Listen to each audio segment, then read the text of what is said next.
Hey boys and girls, Miss Bell here. So if you're finished with week 9 and 10, that's the topic chart and then the KWL chart, and you have filled out your whole chart, and also you've been to PebbleGo and another online encyclopedia from UD Library, then you will be doing this activity this week. Some students are still working on those items and you are ahead, so you get to do this fun stuff. So today you're going to be visiting Code.org. Remember, a lot of you have done this in the past, maybe in 3rd and 4th grade, and you know a lot about Code.org. Remember though that they are not just games. You are learning programming. Programming is many languages actually that people learn in order to tell technology what to do and how to do it.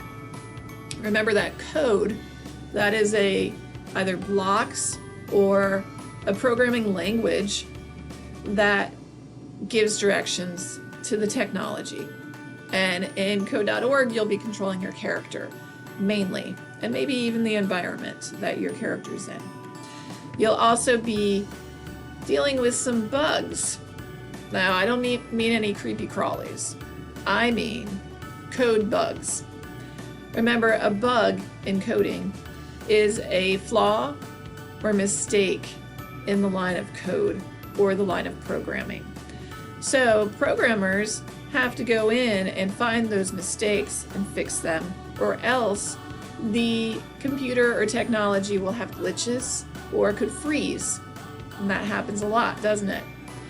Now, when you're debugging, that means you're going in and finding those mistakes and changing them so that the program and code works correctly. So you do that all the time when you're playing on Code.org. You're learning valuable skills that you could use in the future in a job that could be very profitable. So you may want to think about becoming a programmer if you love Code.org. So let's visit Code.org right now and see what's new. All right, so here is Hour of Code. It's been updated a lot, so there's a lot of new things this year on Hour of Code. So you should try to check a lot of them out and see what they're like. Now, remember, you have some tools here that will help you to find activities that are at your level. So if you're just starting out, you probably would want to stick with grades 2 through 5, and you could go ahead and look through and see what you like. Code Combat over here is pretty popular. Dragon Blast is good. But we also have some other really great activities that may not show up if you're on grades 2 through 5. You can also stay on all grades, but just remember right here at the bottom, it will tell you grades 2 through 8, grades 6 and up, grades 9 and up. Now, I would stick with things that are 5th grade and under, but if you're more experienced at code, you could do grade 6, you could do grade 7 and try it. But if you don't like it, just X out of it, because it can become frustrating if it's something you don't understand. So you could stick with those. You can also do beginner. If you're pretty new to code, you'll notice some of the popular games come up then, like Dance Party. But there's a ton of new things as well. So let's do beginner and let's do grades 2 through 5 to kind of narrow it down. Okay, so here's the items that they show for grades 2 through 5 and for beginner. Okay, so you can also look at comfortable, and on this side here you could also look for things that use a computer, Android, iPad, iPhone, screen reader, different things like that, and then different topics over here, and then activity types. So you can do self-led, which is mainly what you want to do. Lesson plans would be for teachers. And then you can do these other things where you're using blocks as your coding language, you're typing as your coding language, or other. So those are different ways to choose what you want to do. Remember, grades 6 through 8 are pretty difficult, so I would not really try those too much unless you're really experienced at coding and do this a lot. Grade 9 and up is going to be even more difficult. Remember that if you click on one of the activities and press start, there are going to be videos that come up. You'll want to start with the first level of the activity. And if a video comes up, watch it. It's going to give you directions on how to get through each level. Okay, so you would just watch this for 2 minutes. It would give you your directions and you could move on.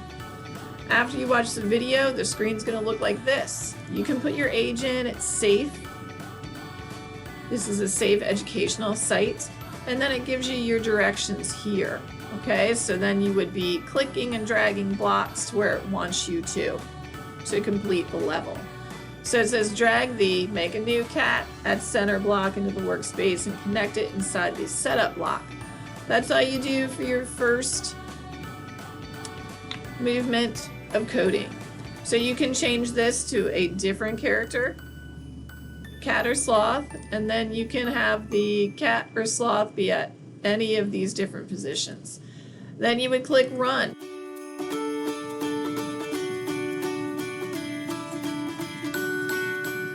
And you did what you were supposed to do, so it lets you go on to the next level. So you can replay it if you want to try again or continue it. You can tell if you like the puzzle or not. So that's basically how you play. Most of you know this. If you're new, that's basically how it goes. And I'm going to X out of this. And then you would just X out again to get back to the menu here. So there's Minecraft, Star Wars. There are tons and tons of different things that you can do. There's Anna and Elsa. Dragon Blast is really fun. Code Combat I mentioned already. So try several of these different activities and maybe the ones that turn out to be really popular if you need me to. Oh, Coding Town's a good one. A lot of people liked that last year. And there's more Minecraft.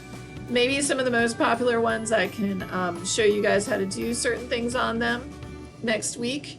And we can go from there. So Lightbot here is awesome as well. Okay, so explore. Try your best at them. Try to read and follow directions and watch the videos and follow directions. And then we'll talk about coding again next week. All right. Have a good evening and have fun on code.org.